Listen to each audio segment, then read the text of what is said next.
Praise the lord. ప్రభువైన యేసుక్రీస్తు నామమున ఈ కార్యక్రమంను వీక్షిస్తున్న మీ అందరికీ శుభములు తెలియజేస్తున్నాను. విజన్ క్యూటీ ఫెలోషిప్ వారి యేసుతో ఏకాంత సమయం ఈ క్వైట్ టైం కార్యక్రమంలో మిమ్మల్ని ప్రేమతో ఆహ్వానిస్తున్నాను. దేవుని మహాకృపను బట్టి మనం ప్రతిదినము వాక్యాన్ని ధ్యానిస్తూ మన ఆత్మీయ జీవితంలో బలపడటకై దేవుడు మనకు చూపిస్తున్నటువంటి కృపను బట్టి, ఆయన అనుగ్రహిస్తున్నటువంటి యొక్క సమయాన్ని బట్టి ప్రభుకి ఎంతగానో వందనాలు తెలియజేస్తున్నాను. మనం ఈ రోజు నుండి మొదటి దినవృత్తాంతాల గ్రంథాన్ని ధ్యానించనున్నాం. ముందుగా ఈ గ్రంథం యొక్క పరిచయాన్ని మీకు అందివ్వాలని ఆశపడుతున్నాను. కుటుంబ కలయికలు ఎంతో ప్రాముఖ్యమైనవి. అవి కుటుంబ వృక్షములోని వివిధ శాఖల వారితో అనుసంధానం చేయడానికి, సమయము మరియు సంస్కృతి ద్వారా వ్యక్తిగత చరిత్రను తిరిగి గుర్తించడానికి, కుటుంబ గుర్తింపు యొక్క జ్ఞాపకాలను గుర్తించడానికి, భాగస్వామ్య సాంప్రదాయాలను గుర్తు చేసుకునే సమయాలుగా అవి ఉంటూ ఉంటాయి. మన జన్యు సంబంధ మార్గాన్ని తెలుసుకోవడానికి మన గుర్తింపు, వారసత్వము మరియు యొక్క గమ్యం యొక్క భావాన్ని ఇవి మనకు అందిస్తూ ఉంటాయి. అదే ఉన్నత లక్ష్యంతో దినవృత్తాంతముల గ్రంథాన్ని రాసినటువంటి రచయిత విస్తృతమైన వంశావళితో తన ఏకీకరణ పనిని ప్రారంభిస్తాడు. అతను ఆదాము నుండి కుటుంబ కలయికలో దేశం యొక్క మూలాలను గుర్తించి దాని రాజవంశాన్ని మరియు వ్యక్తిగత దేవుని ప్రేమపూర్వక ప్రణాళికను ఈ గ్రంథకర్త వివరిస్తాడు. మనము ఈ మొదటి దినవృత్తాంతాల గ్రంథం చదివినప్పుడు తరతరాలుగా తన ప్రజల ద్వారా దేవుడు పనిచేయడము మరియు ఆయన యొక్క కృప మన ఎడల ఏ విధంగా చూపించబడుతుందో దాన్ని తెలుసుకొనగలుగుతూ ఉంటాం. తన ప్రజల ద్వారా దేవుడు పనిచేయడం అనేది, దేవుడు ఎంతగానో ఆయన పనిని విస్తరింపచేయడం అనేది మనం చూస్తూ ఉంటాం. మనం విశ్వాసులమైతే ఈ ప్రజలు ఎవరైతే ఈ యొక్క వంశావళి జాబితాలో చేర్చబడ్డారో వారు మనకు పూర్వీకులని మనం గుర్తిస్తూ ఉంటాం. మనం దేవుని వాక్యంలో ఈ భాగాన్ని సమీపిస్తున్నప్పుడు వారి పేర్లను భయభక్తులు మరియు గౌరవంతో మనం చదవాలి. దేవునితో మన సంబంధంలో ఒక కొత్త భద్రతను, గుర్తింపును మనం తెలుసుకోవాలనేది ఈ పుస్తకం మనకు జ్ఞాపకం చేస్తుంది.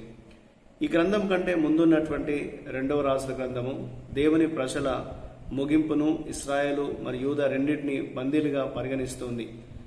వారి యొక్క చెరలోనికి కొనిపోబడినటువంటి స్థితిని అది వివరిస్తుంది. ఆ తర్వాత రాయబడినటువంటి ఈ దినవృత్తాంతములు, అలాగే రెండవ దినవృత్తాంతములు కూడా రచయిత ఇశ్రాయేలు యొక్క చరిత్రను ఆయన తెలియజేస్తూ ఉంటున్నాడు. వారిని పునరుద్ధరించడానికి దేవుడు ఏ రీతిగా ఆలోచన కలిగి ఉన్నాడో, ఆయన ఉద్దేశించిన ప్రయత్నంలో ఏమైతే దేవుడు సంకల్పించాడో వాటిని ఈ రచయిత ఆయన తెలియజేశాడు. విస్తృతమైన పనిని వ్రాసే ఉద్దేశంతో అతను తన చారిత్రక కథనాల్లో జాగ్రత్తగా ఎంపిక చేసుకున్నాడు. ఆధ్యాత్మిక పాఠాలను, నైతిక బోధనలను ఆయన తెలియజేస్తూ ఉన్నాడు. ఈ దినవృత్తాంతాల్లో ఉత్తర రాజ్యం యొక్క వైఫల్యాలు కనిపిస్తాయి. ముఖ్యంగా దావీదు విజయాలు ఇందులో చూస్తూ ఉంటాం. మరియు జాతీయ మత జీవితానికి కేంద్రంగా దేవాలయం ఒక గొప్ప ప్రాముఖ్యతను కలిగి ఉన్నట్లుగా గుర్తు చేస్తూ ఉంది. మొదటి దినవృత్తాంతాలు ఆదాము యొక్క వంశావళితో ప్రారంభమవుతాయి మరియు 9 అధ్యాయాల వరకు రచయిత దావీదు రాజుపై ప్రత్యేక దృష్టి సారించి ఇశ్రాయేలు యొక్క చరిత్రను ఆయన తెలియజేస్తూ ఉంటాడు. ఎవరు అనేటువంటి దాన్ని ఆయన ఆ లింక్ను అందజేస్తూ ఉంటాడు. అలాగే ఈ పుస్తకంలో దావీదు గురించి ఎక్కువగా వ్రాయబడింది. ఆలయ నిర్మాణం గురించి, దావీదు వేసిన ప్రణాళికల గురించి తెలియజేస్తుంది. 2 సమూయేలు, మొదటి రాజుల నుండి మూలాలను గుర్తించి మన ఆధ్యాత్మిక పునాదులను పునఃపరిశీలించడానికి అవసరమైన బలమైన గుర్తింపును ఈ యొక్క మొదటి దినవృత్తాంతాలు మనకు అందిస్తుంది. మన ఆధ్యాత్మిక వారసత్వాన్ని ఇందులో మనం గుర్తించాలి. మనం దేవునికి మరియు తదుపరి తరానికి మనం ఏ రీతిగా అంకితం చేయబడాలో ఈ యొక్క పుస్తకం మనకు తెలియజేస్తూ ఉంటుంది. ఈ పుస్తకం రాయడంలో ఉన్న ఉద్దేశాన్ని మనం గమనించినట్లయితే ప్రజలను ఏకం చేయడానికి, దావీదు వంశమును గుర్తించడానికి, వ్యక్తిగత మరియు సమాజ జీవితానికి నిజమైన ఆరాధన అంటే ఏంటో తెలియచేయడానికి ఈ పుస్తకం రాయబడింది. గ్రంథకర్త ఈ పుస్తకం రాసింది ఎవరు అనగా ఎజ్రా. యూదా సాంప్రదాయ ప్రకారం ఎజ్రా దీన్ని రాసి ఉంటాడని చెప్తూ ఉన్నారు. దీన్ని అందుకున్నటువంటి ప్రేక్షకులు ఎవరు అనగా చెర నుండి తిరిగి వచ్చినటువంటి వారు. రాయబడినటువంటి తేదీ సుమారు క్రీస్తు పూర్వము 430.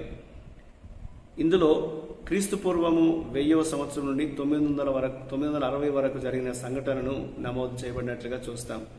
ఈ గ్రంథం యొక్క నేపథ్యాన్ని మనం గమనించినట్లయితే మొదటి దినవృత్తాంతాలు 2వ సమూయేలుకు సమాంతరంగా ఉండి దానిపై వ్యాఖ్యానంగా పనిచేస్తుంది.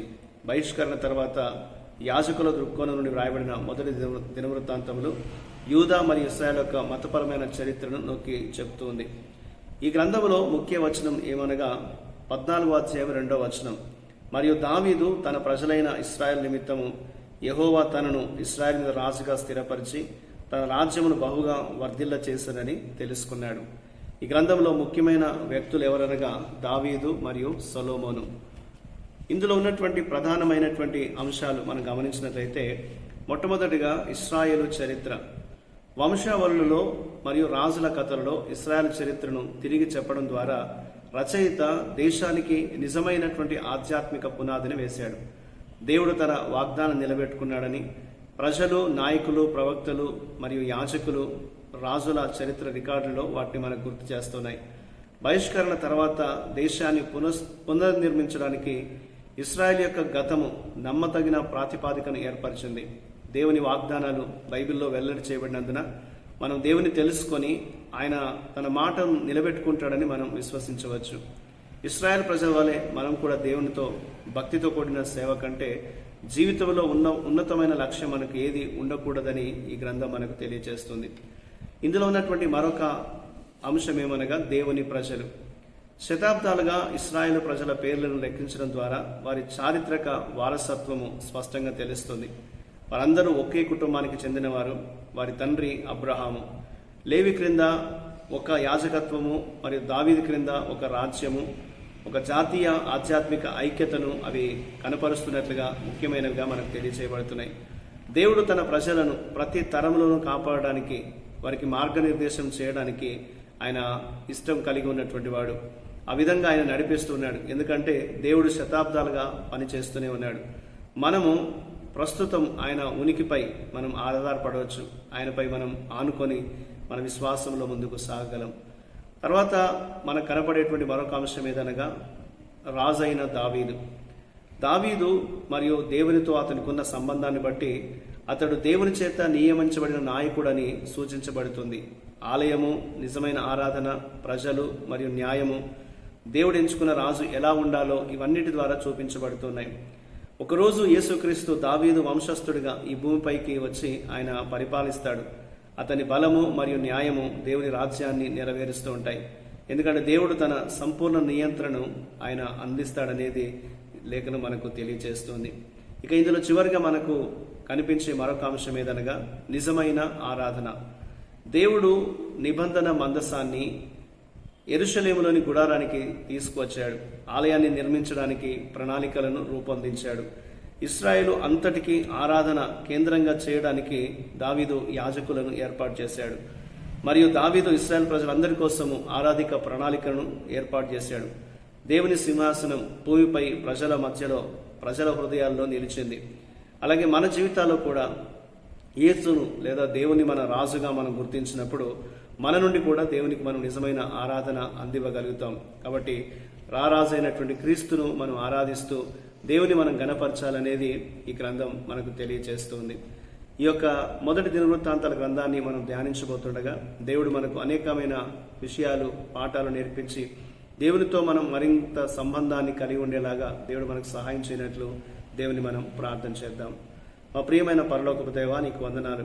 నీ వాక్యాన్ని అనుదినము ధ్యానించే కృప సమయం మాకు దయచేస్తున్నందుకు వందనాలు. మొదటి దినవృత్తాంతాలు మేము ధ్యానించదైంటుండగా ప్రభువా మాతో మాట్లాడండి. పరిశుద్ధాత్మదేవ మాకు నేర్పించండి.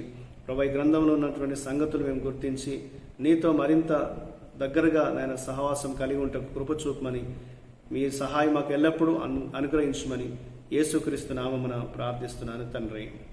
ఆమేన్.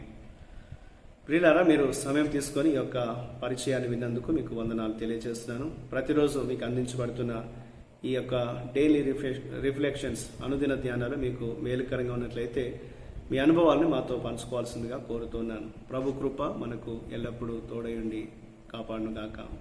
ఆమేన్.